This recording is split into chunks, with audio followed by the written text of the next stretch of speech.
Hi అండి. ఈరోజు మనం బీరకాయ గ్రేవీ కర్రీ చేసుకుందాము రండి.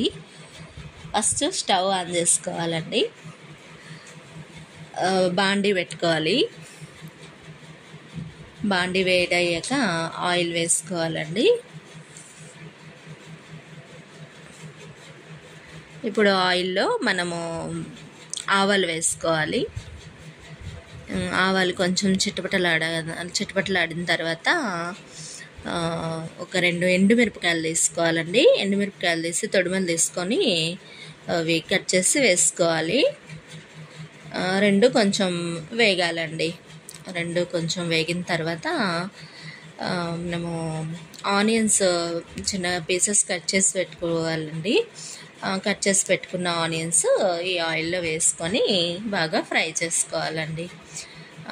ఇప్పుడు ఆనియన్స్ బాగా ఫ్రై అవుతున్నప్పుడు కరివేపాకు వేసుకోవాలండి. కరివేపాకు కూడా ఫ్రై చేసుకోవాలి. ఇప్పుడు మనం కట్ చేసి పెట్టుకున్నటువంటి బీరకాయ పీసెస్ ఉన్నాయి కదండి, ఈ బీరకాయ ముక్కలు వేసుకోవాలండి. వేసుకొని బాగా మిక్స్ చేసుకోవాలండి. ఇప్పుడు పసుపు ఉప్పు వేసుకోవాలి. పసుపు ఉప్పు వేసుకొని ఈ ముక్కలకి అంతా బాగా పట్టేలాగా మిక్స్ చేసుకోవాలండి. మిక్స్ చేసుకున్న తర్వాత ఈ బాండి మీద మూత పెట్టుకోవాలి. మూత పెట్టుకున్న తర్వాత ఒక మిక్సీ గిన్నె తీసుకొని దాంట్లో ఒక వెల్లుల్లిపాయ, చిన్న 2 పచ్చిమిరపకాయలు, చిన్న చెక్క, 2 లవంగాలు, ఒక యాలక్కాయ, జీలకర్ర పేస్ట్, ఇది కొబ్బరి పేస్ట్, కొబ్బరి అండి, పచ్చి కొబ్బరి, 2 టమాటాలు కట్ చేసి పీసెస్ లాగా కట్ చేసి వేసుకొని ఈ మిశ్రమాన్ని, ఈ ఇంగ్రీడియంట్స్ అన్నింటినీ మిక్సీ పట్టుకోవాలండి. ఇదంతా మసాలా. ఈ మసాలా అంతా బాగా మెత్తగా పేస్ట్ అయ్యేలాగా మిక్సీకి వేసుకోవాలి. ఇలా మెత్తగా పేస్ట్ అయిన ఈ ఇంగ్రీడియంట్స్ అన్నింటినీ ఆ పీసెస్లో, బీరకాయ పీసెస్లో వేసుకోవాలండి.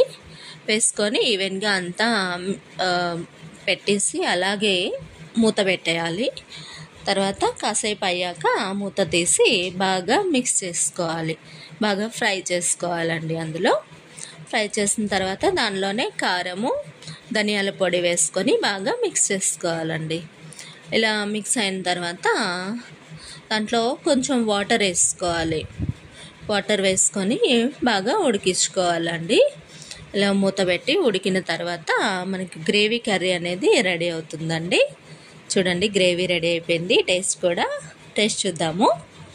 టేస్ట్ కూడా బాగుందండి. Gravy curry ready.